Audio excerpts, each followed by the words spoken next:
GS smart class में आप सभी का स्वागत है। हमारे इस जीएस स्मार्ट क्लास को सब्सक्राइब कीजिए और साथ में बेल आइकन को दबाइए ताकि आगे आने वाली वीडियो के नोटिफिकेशन आपको आसानी से मिल सके। तो दोस्तों, आज हम लोग प्रैक्टिस सेट के रूप में 100 महत्वपूर्ण प्रश्न को देखेंगे। तो बिना कोई देरी किए प्रारंभ करते हैं। पहला प्रश्न है, भारतीय राष्ट्रीय कांग्रेस के प्रथम अध्यक्ष कौन थे? भारतीय राष्ट्रीय कांग्रेस की स्थापना कब हुई थी? 1885 में कांग्रेस की स्थापना हुई थी। इसके प्रथम अध्यक्ष कौन थे, यह पूछा गया है। इसका सही उत्तर होगा WC बनर्जी। बढ़ते हम लोग दूसरे प्रश्न की ओर। कथकली किस प्रदेश की नृत्य नाटिका है? कथकली जो है वह किस प्रदेश की नृत्य नाटिका है? इसका सही जवाब होगा केरल। केरल की नृत्य नाटिका है। आइए हम लोग तीसरे प्रश्न को देखते हैं। भारत का सबसे बड़ा बंदरगाह कौन सा है? भारत का वह कौन सा बंदरगाह है जो सबसे बड़ा है? इसका सही उत्तर होगा मुंबई। मुंबई बंदरगाह भारत का सबसे बड़ा बंदरगाह है। आइए हम लोग चौथे प्रश्न को देखते हैं। कावेरी जल विवाद किन दो राज्यों के बीच है? कावेरी नदी का नाम है। इस नदी के जल को लेकर विवाद होता है, वो दो राज्यों के बीच में होता है। वह कौन सा दो राज्य है? इसका सही जवाब होगा कर्नाटक और तमिलनाडु। कावेरी नदी दक्षिण भारत की नदी है जो यहाँ बहती है गोदावरी के नीचे। गोदावरी, कृष्णा, कावेरी, तो कावेरी हो जाएगा। तो कावेरी नदी किसके बीच में है? कर्नाटक और तमिलनाडु के बीच में। विवाद इसके लिए होते रहता है। बढ़ते हम लोग अगले प्रश्न की ओर। पांचवा प्रश्न है, भारत के राष्ट्रीय पुष्प का क्या नाम है? भारत के राष्ट्रीय पुष्प का क्या नाम है? भारत का राष्ट्रीय फूल क्या है? इसका उत्तर होगा कमल का फूल। छठा प्रश्न, वाटरलू के युद्ध के उपरांत नेपोलियन को निर्वासन में कहाँ भेजा गया? वाटरलू के युद्ध के उपरांत नेपोलियन को निर्वासन में कहाँ भेजा गया? याद रखिएगा इसको, वाटरलू का युद्ध। इसका सही जवाब होगा सेंट हेलेना द्वीप। कहाँ भेजा गया था? सेंट हेलेना द्वीप पर। बढ़ते हम लोग अगले प्रश्न की ओर। कौन सा मुगल शासक सर्वाधिक धर्मनिरपेक्ष दृष्टिकोण रखता था? मुगल शासक का नाम बताना है उसका जो सर्वाधिक धर्मनिरपेक्ष यानी कि धार्मिक रूप से वह उदार था। इसका सही जवाब क्या होगा? अकबर। अकबर धर्मनिरपेक्ष दृष्टिकोण से अन्य से काफी उदार था। बढ़ते हम लोग आगे। दिल्ली में लाल किले का निर्माण किसने करवाया? दिल्ली में जो लाल किला है उसका निर्माण किसने करवाया, यह पूछा गया है इस प्रश्न में। इसका सही जवाब होगा शाहजहां ने। किसने करवाया? शाहजहां ने। नवा प्रश्न, मुस्लिम लीग ने भारत के विभाजन की मांग सबसे पहले कब की थी? मुस्लिम लीग ने भारत के विभाजन की मांग सबसे पहले कब की थी? तो इसका सही जवाब क्या होगा? इसका सही जवाब होगा 1940 में। मुस्लिम लीग की स्थापना कब हुई थी? मुस्लिम लीग की स्थापना 1906 में हुई थी और सबसे पहले पाकिस्तान की मांग इन्होंने 1940 में मांगी थी, लाहौर अधिवेशन में। किस अधिवेशन में? लाहौर अधिवेशन, याद रखिएगा। 1940 में जो अधिवेशन हुआ था मुस्लिम लीग का वह लाहौर में हुआ था। और मुस्लिम लीग की स्थापना कब हुई थी? 1906 में हुई थी। बढ़ते हम लोग 10वें प्रश्न की ओर। भारत की राजधानी कलकत्ता से दिल्ली किस सन में स्थानांतरित हुई थी? कलकत्ता से दिल्ली। पहले भारत की राजधानी कहाँ हुआ करती थी? कलकत्ता। बाद में कहाँ बना दी गई? दिल्ली। तो कब हुई थी? इसका सही जवाब होगा 1911 में।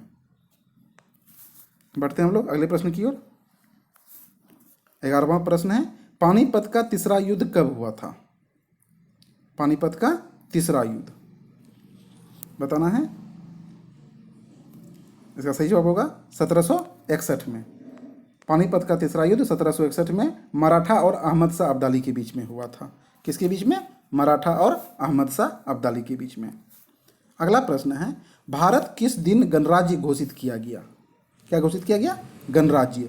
गणराज्य किसे कहते हैं? जब किसी देश के राष्ट्राध्यक्ष निर्वाचित होते हैं तो उसे गणराज्य कहा जाता है। तो भारत किस दिन राष्ट्र यानी गणराज्य घोषित किया गया भारत को? तो इसका सही उत्तर होगा 26 जनवरी 1950 को। जिस दिन भारत का संविधान लागू हुआ उस दिन भारत को गणराज्य घोषित किया गया। बढ़ते हैं हम लोग 13वें प्रश्न की ओर। भारत कब स्वतंत्र देश हो गया? इसका सही उत्तर क्या होगा? 15 अगस्त 1947 को। 14वां प्रश्न, संविधान के मौलिक अधिकार में कौन सा अधिकार शामिल नहीं किया गया है? यानी शामिल नहीं किया गया है मौलिक अधिकार में। इस चारों में कौन सा उत्तर होगा? ऑप्शन नंबर सी, काम का अधिकार। यानी कि समता अधिकार को शामिल किया गया है, स्वतंत्रता को भी शामिल किया गया है, शोषण के विरुद्ध अधिकार को भी शामिल किया गया है, लेकिन काम के अधिकार को शामिल नहीं किया गया है। इसलिए इसका उत्तर क्या हो जाएगा? काम का अधिकार। बढ़ते हम लोग अगले प्रश्न की ओर। राज्यसभा के सदस्यों का कार्यकाल कितना होता है? राज्यसभा यानी कि उच्च सदन जो कभी भंग नहीं होती है, इसके सदस्यों का कार्यकाल कितना होता है? इसका सही जवाब होगा 6 वर्ष। कितना होता है? 6 वर्ष। बढ़ते हम लोग अगला प्रश्न की ओर। राष्ट्रपति पद के प्रत्याशी के लिए जमानत राशि कितनी होती है? अगर कोई राष्ट्रपति पद के चुनाव लड़ता है तो जमानत राशि के रूप में कितना राशि को जमा करना पड़ता है, यह पूछा गया है। तो इसका सही जवाब होगा 50,000। पहले ये 15,000 हुआ करता था, लेकिन अब 15,000 नहीं मारिएगा, अब कितना हो गया है? 50,000। इसका सही उत्तर होगा 50,000। बढ़ते हम लोग 17वें प्रश्न की ओर। उच्चतम न्यायालय के न्यायाधीश के अवकाश ग्रहण करने की सामान्य आयु क्या है? यानी सुप्रीम कोर्ट का जो न्यायाधीश होता है वह कितने वर्ष के यानी कितने उम्र के बाद वे अवकाश ग्रहण कर लेते हैं? इसका सही उत्तर क्या होगा? बिल्कुल 65 वर्ष। 65 वर्ष की आयु तक वह अपने पद पर बने रहते हैं। इसका उत्तर हो जाएगा सी नंबर 65 वर्ष। किसी राज्य विधानमंडल में अधिकतम कितने सदस्य हो सकते हैं? कोई भी अगर राज्य का विधानमंडल है उसमें कितने सदस्य हो सकते हैं? होते नहीं है, कितने हो सकते हैं, यह पूछा गया है। इसका सही जवाब होगा 500। कितने हो सकते हैं? 500। आगे बढ़ते हैं। भारत में नागरिकता किस सिद्धांत पर आधारित होती है? भारत में जो नागरिकता है वह किस सिद्धांत पर आधारित होती है? प्राप्त करने का कौन सा तरीका है भारत की नागरिकता का? इस चारों ऑप्शन में इसका सही जवाब होगा जन्म स्थान तथा रक्त का सिद्धांत। यानी माता पिता से संबंध अगर रक्त से मिलता है तो फिर नागरिकता प्राप्त हो सकती है। अगर इंडिया में जन्म लिए हैं तो भारत की नागरिकता मिल सकती है। बढ़ते हम लोग अगले प्रश्न की ओर। केंद्रीय मंत्रीगण किसके प्रति उत्तरदायी होते हैं? केंद्रीय मंत्रीगण वही मंत्रिमंडल के बारे में पूछा गया है, किसके प्रति उत्तरदायी होते हैं? इसका सही जवाब होगा लोकसभा। क्या होगा? लोकसभा। आइए आगे बढ़ते हैं। विश्व का सबसे बड़ा संविधान किस देश का है? वह कौन सा देश है जिसका संविधान विश्व में सबसे बड़ा है? इसका सही जवाब होगा भारत। भारत का संविधान विश्व का सबसे बड़ा लिखित संविधान है। यह भारतीय संविधान की विशेषता है। अगला प्रश्न, बोरोबुदुर का प्रसिद्ध मंदिर कहाँ स्थित है? बोरोबुदुर का प्रसिद्ध मंदिर कई बार एग्जाम में पूछा गया है, कहाँ स्थित है? इसका सही उत्तर क्या होगा? जावा में। कहाँ है? जावा, इंडोनेशिया, जावा में है। बढ़ते हम लोग अगले प्रश्न की ओर। मराठा प्रशासन में प्रधानमंत्री को क्या कहा जाता था? मराठा प्रशासन में प्रधानमंत्री को क्या कहा जाता था? इसका सही उत्तर होगा पेशवा। क्या कहा जाता था? पेशवा कहा जाता था। अगला प्रश्न है, द वेल्थ ऑफ नेशन की रचना किसने की थी? पुस्तक का नाम है द वेल्थ ऑफ नेशन। बहुत बार एग्जाम में पूछा गया प्रश्न है। इसका सही उत्तर क्या होगा? Adam Smith. एडम स्मिथ की पुस्तक का नाम है द वेल्थ ऑफ नेशन। आइए हम लोग आगे बढ़ते हैं। अगला प्रश्न है, भारत भारती के लेखक कौन था? आपके लिए चारों ऑप्शन है। इसका सही जवाब क्या होगा? इसका सही जवाब होगा मैथिली शरण गुप्त। क्या होगा? मैथिली शरण गुप्त इसका सही जवाब होगा, भारत भारती के लेखक। बढ़ते हैं हम लोग अगले प्रश्न की ओर। अगला प्रश्न है, ग्लिम्पसेस ऑफ वर्ल्ड हिस्ट्री किसने लिखी? ग्लिम्पसेस ऑफ वर्ल्ड हिस्ट्री किसने लिखी? जिसने लिखी उसका नाम बताना है। इसका सही जवाब होगा जवाहरलाल नेहरू। बढ़ते हम लोग अगले प्रश्न की ओर। अगला प्रश्न है, हिंदू व्यू ऑफ लाइफ के लेखक कौन हैं? हिंदू व्यू ऑफ लाइफ के लेखक कौन हैं? इसका सही उत्तर क्या होगा? आइए हम लोग देखते हैं इसका सही उत्तर क्या होगा। इसका सही उत्तर होगा एस राधा कृष्ण। क्या होगा? एस राधा कृष्ण। बढ़ते हम लोग अगले प्रश्न की ओर। निम्नलिखित में से किस अफ्रीकी देश ने सबसे पहले स्वतंत्रता प्राप्त की? आपके पास चार ऑप्शन है। इस चारों में कौन सबसे पहले अफ्रीकी देश है जिसने स्वतंत्रता प्राप्त की थी? इसका सही उत्तर होगा घाना। बढ़ते हम लोग अगले प्रश्न की ओर। Servant of the people's society की स्थापना किसने की थी? Servant of the people society की स्थापना किसने की थी? इसका सही जवाब होगा गोपाल कृष्ण गोखले ने। अगला प्रश्न, अलीगढ़ आंदोलन को आरंभ करने वाला कौन था? अलीगढ़ आंदोलन बिल्कुल आप लोगों ने पढ़ा होगा। इसकी शुरुआत किसने की थी? आरंभ किसने की थी? इसका सही जवाब होगा सर सैयद अहमद खान ने। सर सैयद अहमद खान ने। अगला प्रश्न देखते हैं हम लोग। 31वां प्रश्न है, अजमेर में किस सूफी संत का दरगाह है? अजमेर में राजस्थान में किस सूफी संत का दरगाह है? इसका उत्तर होगा मोइनुद्दीन चिश्ती। किसका होगा? मोइनुद्दीन चिश्ती का है। बढ़ते हम लोग अगला, कुंभ मेला कहाँ पर नहीं लगता है? कुंभ मेला कहाँ पर नहीं लगता है पूछा जा रहा है, तो इसका उत्तर होगा मथुरा। मथुरा में कुंभ मेला नहीं लगता है। नासिक में लगता है, हरिद्वार में लगता है, इलाहाबाद यानी प्रयागराज में लगता है, तो मथुरा में नहीं होगा। बढ़ते हम लोग अगले प्रश्न की ओर। म्यांमार में किस प्रकार की शासन प्रणाली है? तो म्यांमार में अभी लोकतंत्र है। म्यांमार में भी लोकतंत्र, इसका उत्तर हो जाएगा लोकतंत्र। आगे बढ़ते हम लोग। भारत में किस प्रकार की शासन प्रणाली है? भारत में भी लोकतंत्र की शासन प्रणाली है। भारत में किस प्रकार की शासन प्रणाली है? लोकतंत्र की शासन प्रणाली है। आगे बढ़ते हैं। पटना नगर निगम की आय का कौन सा स्रोत नहीं है? पटना नगर निगम जो है उसकी आय का कौन सा स्रोत नहीं है, यानी उसको आय किससे प्राप्त नहीं होती है? इस चारों ऑप्शन में इसका सही जवाब होगा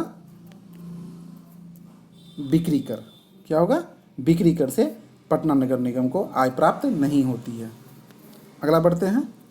भारतीय संविधान में स्वतंत्रता का अधिकार में कौन सी स्वतंत्रता शामिल नहीं है? भारतीय संविधान में प्रत्येक व्यक्ति को स्वतंत्रता का अधिकार दिया गया है। यहाँ पूछा गया है कौन सा अधिकार उसमें शामिल नहीं है। इसका सही जवाब होगा संपत्ति का अधिकार। संपत्ति का अधिकार स्वतंत्रता का अधिकार नहीं है। बढ़ते हम लोग अगला प्रश्न की ओर। विश्व का सबसे बड़ा महाद्वीप कौन सा है? सबसे बड़ा महाद्वीप पूछा जा रहा है, इसका उत्तर क्या होगा? एशिया। एशिया महाद्वीप विश्व का सबसे बड़ा महाद्वीप है। पृथ्वी का एकमात्र स्वाभाविक उपग्रह कौन सा है? हमारी पृथ्वी जो है उसका एकमात्र सर्वाधिक स्वाभाविक उपग्रह जो है उसका नाम बताना है। इसका उत्तर होगा चंद्रमा। कौन सा होगा? चंद्रमा। बढ़ते हम लोग अगले प्रश्न की ओर। कॉफ़ी का सबसे बड़ा उत्पादक देश कौन सा है? कौन सा देश है जो कॉफ़ी का सबसे ज़्यादा उत्पादन करता है? इसका उत्तर होगा ब्राज़ील। कौन सा देश होगा? ब्राज़ील। अगला प्रश्न देखते हैं। चाय का सबसे बड़ा उत्पादक देश कौन सा है? चाय का पूछा जा रहा है, चाय का सबसे बड़ा उत्पादक देश कौन सा है? तो इसका उत्तर क्या हो जाएगा? चीन। कौन हो जाएगा? चीन हो जाएगा। उत्पादक चाय का सबसे बड़ा पहले भारत था, अभी वर्तमान में चीन सबसे बड़ा उत्पादक देश है। बढ़ते हैं हम लोग अगले प्रश्न की ओर। महाबलीपुरम के मंदिरों का निर्माण किसने करवाया था? महाबलीपुरम के मंदिरों का निर्माण किसने करवाया था? इसका सही जवाब होगा बिल्कुल पल्लव। क्या होगा? पल्लव शासकों ने महाबलीपुरम के मंदिर का निर्माण करवाया था।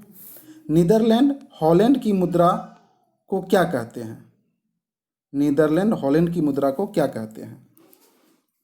इसका उत्तर होगा गिल्डर। क्या कहते हैं? गिल्डर कहते हैं। बढ़ते हम लोग अगले प्रश्न की ओर। विश्व जनसंख्या दिवस कब मनाया जाता है? विश्व जनसंख्या दिवस कब मनाया जाता है? कब मनाया जाता है? 11 जुलाई को। 11 जुलाई को प्रतिवर्ष विश्व जनसंख्या दिवस मनाया जाता है। बढ़ते हम लोग अगले प्रश्न की ओर। खगोलीय पिंड संबंधी ज्ञान को क्या कहते हैं? खगोलीय पिंड संबंधी, खगोलीय पिंड जो होते हैं विज्ञान संबंधी क्या कहते हैं? एस्ट्रोनॉमी कहते हैं। क्या कहते हैं? एस्ट्रोनॉमी कहते हैं। ए नंबर। क्या कहते हैं? एस्ट्रोनॉमी कहते हैं। बढ़ते हैं हम लोग अगले प्रश्न की ओर। गीत सेठी का संबंध किस खेल से है? गीत सेठी खिलाड़ी का नाम है, इसका संबंध किस खेल से है? इसका सही जवाब क्या होगा? बिलियर्ड्स। क्या होगा? बिलियर्ड्स से है। गीत सेठी का संबंध बिलियर्ड्स से है। बढ़ते हैं हम लोग अगले प्रश्न की ओर। किस खेल का आरंभ इंग्लैंड में हुआ था? आपके पास 4 ऑप्शन है, इसमें कौन सा खेल है जिसकी शुरुआत इंग्लैंड में हुई थी? बिल्कुल सही, क्रिकेट। क्रिकेट की शुरुआत इंग्लैंड में हुई थी। अगला क्वेश्चन है, कोणार्क मंदिर किस भगवान को समर्पित है? कोणार्क मंदिर जो है वो किस भगवान को समर्पित है? 47 नंबर का उत्तर होगा क्या? देखिए, सूर्य। कोणार्क मंदिर जो है वह सूर्य भगवान को समर्पित है। कोणार्क मंदिर कहाँ है? ये उड़ीसा में है, इसलिए याद रखिएगा कोणार्क मंदिर सूर्य भगवान को समर्पित है। बढ़ते हैं हम लोग अगले। संयुक्त राष्ट्र संघ यूएनओ के प्रथम महासचिव कौन थे? संयुक्त राष्ट्र संघ, इसके प्रथम महासचिव पूछा जा रहा है, कौन थे? इसका सही उत्तर क्या होगा? ट्रिगवेली। ट्रिगवेली इसके प्रथम महासचिव थे। बढ़ते हैं हम लोग 49वें प्रश्न की ओर। संयुक्त राष्ट्र संघ का कार्यालय कहाँ स्थित है? कार्यालय पूछा जा रहा है, इसका कहाँ पर है? इसका सही उत्तर क्या होगा? न्यूयॉर्क। कहाँ होगा? न्यूयॉर्क। अगला प्रश्न, भारत में सूती वस्त्र उद्योग का पहला कारखाना कलकत्ता में कब खुला? पूछा जा रहा है कलकत्ता में कब खुला? इसका सही उत्तर होगा, इसका सही जवाब होगा 1818 में। कहाँ, कब होगा? 1818 में। लेकिन यह सफल नहीं हो सकी थी, असफल हो गई थी। सफलता सूती वस्त्र उद्योग को 1854 में मिली थी, मुंबई में। कहाँ मिली थी? मुंबई में मिली थी। मुंबई में यह 1854 में जब खोला गया सूती वस्त्र उद्योग तो वह सफल हुआ। और किसने खोला था? कवास डावर। कवास डावर के द्वारा। किसके द्वारा? याद रखिएगा, कवास डावर के द्वारा खोला गया था मुंबई में। कवास डावर कब खोला गया था? 1854 में खोला गया था, वह सफल हुआ था। लेकिन यहाँ जो क्वेश्चन पूछा गया है तो 1818 उसका उत्तर होगा, लेकिन यह सफल नहीं हो पाया था, असफल हो गया था। बढ़ते हम लोग अगले प्रश्न की ओर। अगला प्रश्न है, दिल्ली में विजय घाट किसकी समाधि को कहते हैं?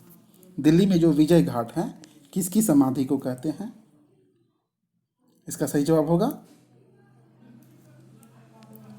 लाल बहादुर शास्त्री। लाल बहादुर शास्त्री के समाधि को विजय घाट के नाम से हम लोग जानते हैं।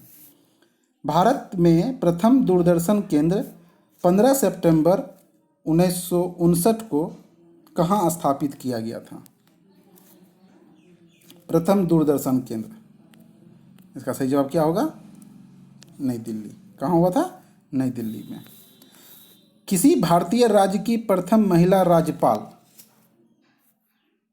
किसी भारतीय राज्य की प्रथम महिला राज्यपाल कौन थी? इसका उत्तर होगा सरोजनी नायडू। कहाँ की थी? यूपी की प्रथम महिला राज्यपाल सरोजनी नायडू यूपी की बनी थी। तो किसी भारतीय राज्य की प्रथम महिला राज्यपाल सरोजनी नायडू। बढ़ते हम लोग अगले प्रश्न की ओर। किसी भारतीय राज्य की प्रथम महिला मुख्यमंत्री, यहाँ मुख्यमंत्री पूछा जा रहा है, वहाँ राज्यपाल पूछा गया था। इसका उत्तर क्या हो जाएगा? इसका उत्तर हो जाएगा सुचेता कृपलानी। क्या हो जाएगा? सुचेता कृपलानी। आगे बढ़ते हैं हम लोग।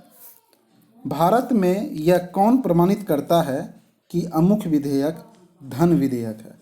कोई विधेयक धन विधेयक है कि नहीं है, इसका निर्णय कौन कर सकता है? आपके पास 4 ऑप्शन है। इसका सही जवाब होगा लोकसभा के अध्यक्ष। लोकसभा के अध्यक्ष को ही यह अधिकार है कि वह तय करे कौन विधेयक धन विधेयक है कि कौन विधेयक धन विधेयक नहीं है। बढ़ते हैं हम लोग अगले प्रश्न की ओर। अगला प्रश्न है, प्रथम एशियाई खेल 1951 में कहाँ खेले गए थे?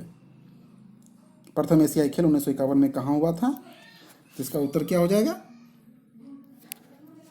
इसका उत्तर हो जाएगा नई दिल्ली। कहाँ हो जाएगा? नई दिल्ली। आगे बढ़ते हैं। बरौनी ताप बिजली घर कहाँ स्थित है? बरौनी ताप बिजली घर बिल्कुल बिहार में। कहाँ है? बिहार में। आगे बढ़िए। भारत का पहला बोलने वाला चलचित्र कौन सा था? बोलने वाला चलचित्र कौन सा था? इसका सही जवाब हो जाएगा आलम आरा। क्या हो जाएगा? आलम आरा भारत का पहला बोलने वाला चलचित्र था। गांधी फिल्म में कस्तूरबा गांधी की भूमिका किसने निभाई है? गांधी फिल्म में कस्तूरबा गांधी की भूमिका किसने निभाई है? इसका सही उत्तर क्या होगा? रोहिणी हट्टंगरी। रोहिणी हट्टंगरी ने निभाई है। बढ़ते हम लोग अगले प्रश्न की ओर। पौधे का मुख्य प्रकाश संश्लेषी अंग कौन सा है? पौधे का मुख्य प्रकाश संश्लेषी अंग कौन सा है? यानी किसके माध्यम से पौधे प्रकाश संश्लेषण में भाग लेता है? तो इसका उत्तर होगा पत्ती। पत्ते के माध्यम से। बढ़ते हम लोग अगले प्रश्न की ओर। अनुवांशिकता के नियम के जन्मदाता कौन है?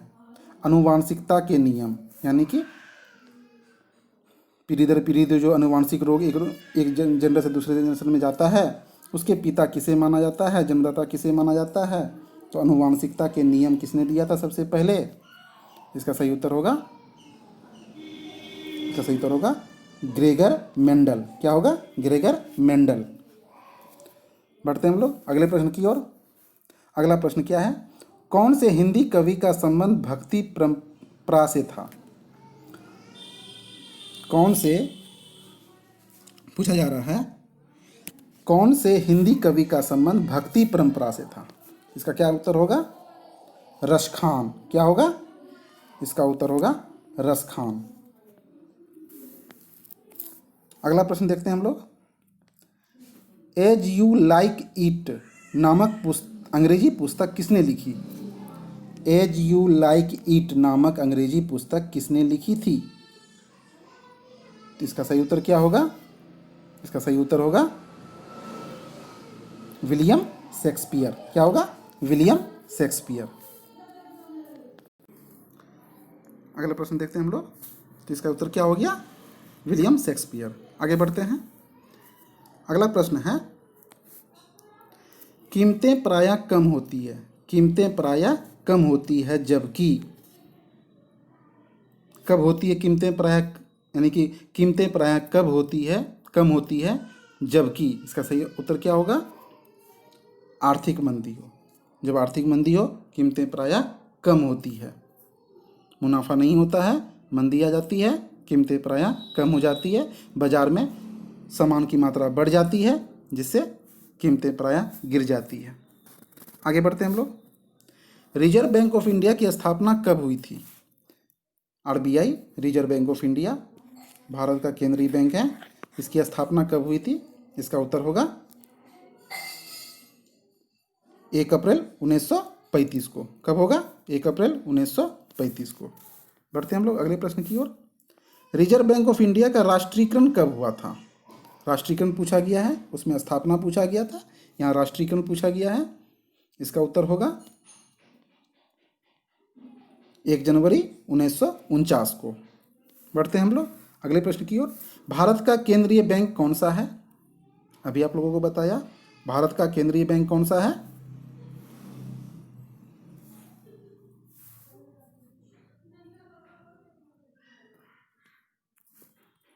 इसका कोई उत्तर नहीं होगा इसमें, क्योंकि इसमें पंजाब नेशनल बैंक भी नहीं है। केंद्रीय बैंक भारत का आरबीआई है, केंद्रीय bank, state bank of India, bank of India, इसलिए इसमें कोई ऑप्शन सही नहीं है। इसका सभी ऑप्शन गलत है।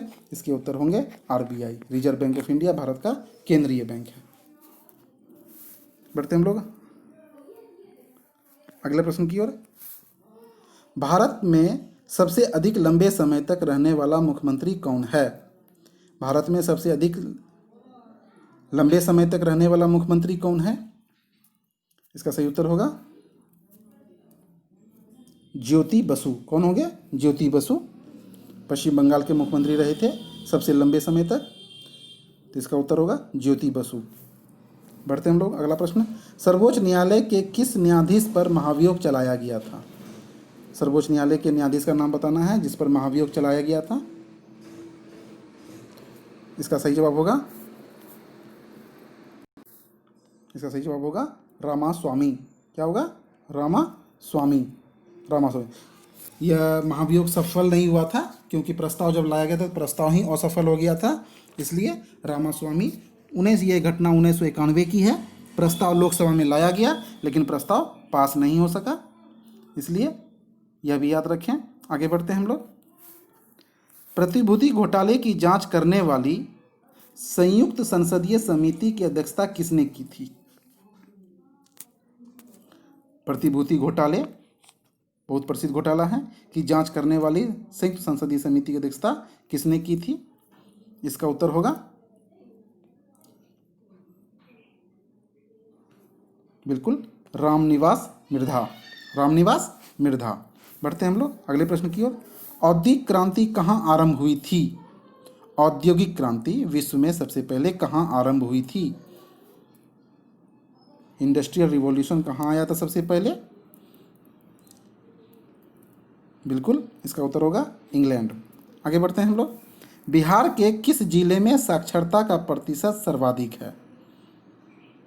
निम्नलिखित ऑप्शन में आपको चूज करना है किसमें साक्षरता सबसे अधिक है, तो इसमें उत्तर हो जाएगा पटना। क्या हो जाएगा? पटना। बढ़ते हैं हम लोग अगला प्रश्न की ओर। किस राज्य को भारत का अन्न भंडार कहा जाता है? भारत का अन्न भंडार यानी कि भारत में सबसे बेसी अनाज का उत्पादन उसी राज्य में होता होगा, तभी उसे अन्न भंडार कहते होंगे। तो इसका सही उत्तर क्या हो जाएगा? इसका सही जवाब हो जाएगा पंजाब। पंजाब को भारत का अन्न भंडार कहते हैं। अगला प्रश्न। भारत के किस राज्य में सबसे अधिक चावल पैदा होता है? नहीं, चावल का उत्पादन सबसे ज़्यादा कहाँ होता है? इसका सही उत्तर क्या हो जाएगा? पश्चिम बंगाल। क्या हो जाएगा? पश्चिम बंगाल में सबसे बेसी चावल का उत्पादन होता है। आगे देखते हैं। भारत की तृतीय पंचवर्षीय योजना कब आरंभ हुई? भारत की तृतीय पंचवर्षीय योजना कब आरंभ हुई? इसका सही जवाब क्या होगा? 1 अप्रैल 1961 को। कब हुई तृतीय पंचवर्षीय योजना आरंभ? 1 अप्रैल 1961 को हुई। बढ़ते हैं हम लोग अगले प्रश्न की ओर। प्रथम पंचवर्षीय योजना में अर्थव्यवस्था के किस क्षेत्र पर बल दिया गया? यानी प्रथम पंचवर्षीय योजना जो आरंभ हुई थी उसमें किस पर ज़्यादा बल दिया गया था? उस क्षेत्र का नाम बताना है। आपके पास 4 ऑप्शन है। इसका सही जवाब होगा कृषि। प्रथम पंचवर्षीय योजना में कृषि पर ज़्यादा बल दिया गया था। बढ़ते हम लोग अगला प्रश्न। प्रथम पंचवर्षीय योजना कब आरंभ हुई थी?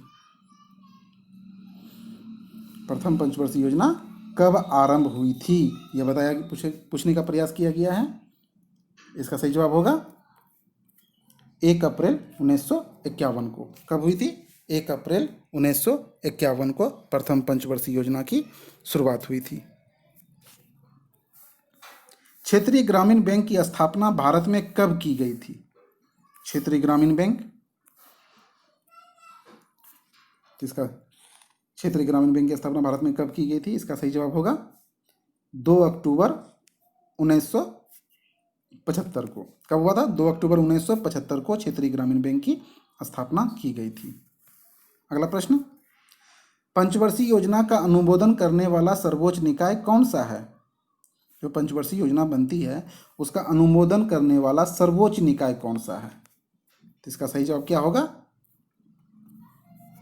राष्ट्रीय विकास परिषद, एनडीसी, राष्ट्रीय विकास परिषद। आगे बढ़ते हैं हम लोग। योजना आयोग के प्रधान कौन होता है? अभी तो योजना आयोग खत्म हो चुकी है। योजना आयोग के स्थान पर क्या आ गया है? नीति आयोग। क्या आ गया है? नीति आयोग आ गया है। नीति आयोग कब आया है? 1 जनवरी।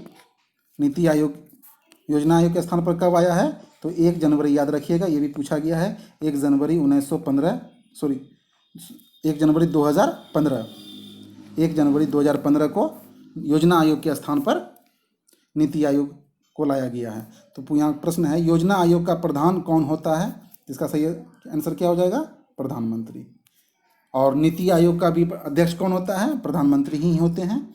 यानी योजना आयोग के स्थान पर ही नीति आयोग लाया गया है। नीति आयोग कब लाया गया? तो याद रखिएगा 1 जनवरी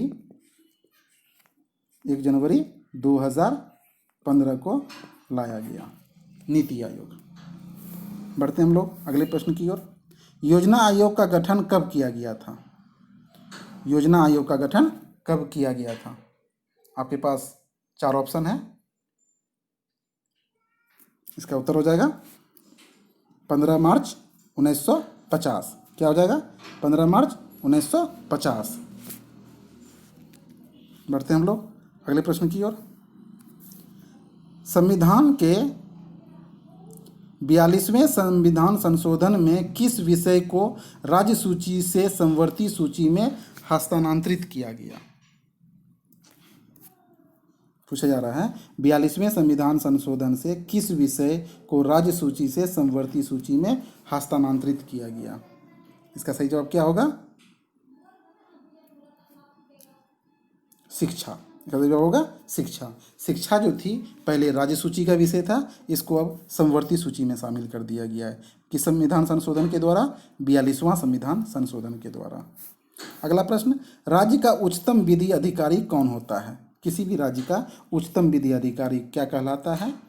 इसका उत्तर होगा एडवोकेट जनरल। क्या होगा? Advocate general. राज्यपाल का मासिक वेतन कितना है? इसका 4 ऑप्शन गलत हैं। इसका उत्तर हो जाएगा 3,50,000। कितना हो जाएगा?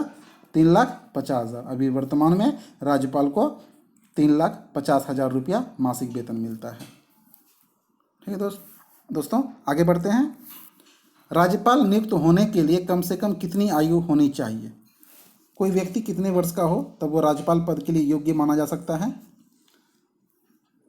इसका सही जवाब होगा 35 वर्ष। क्या होगा?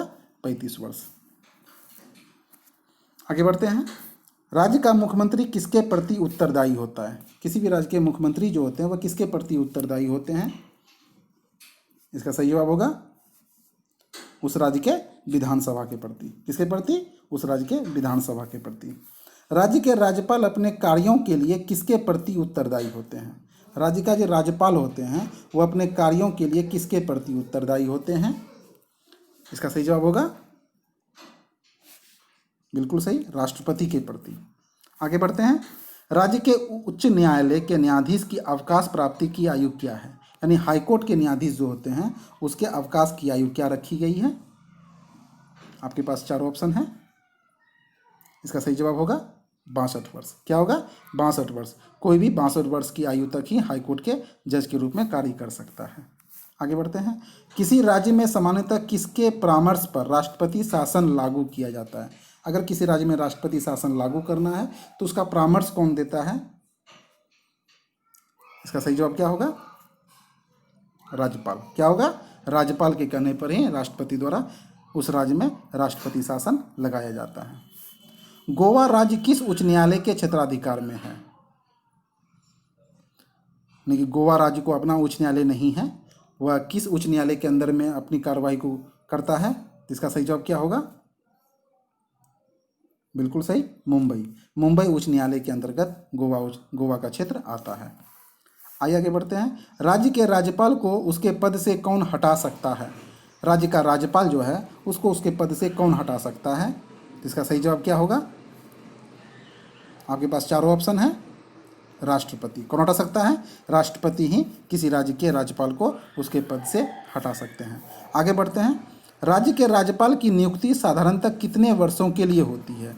किसी भी राज्य का राज्यपाल जो है उसकी नियुक्ति कितने वर्षों के लिए होती है, यह पूछा गया है। इसका सही जवाब क्या होगा?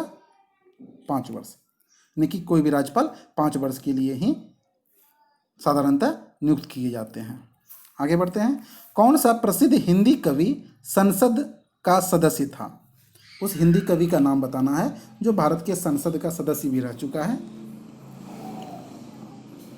इसका सही जवाब होगा रामधारी सिंह दिनकर।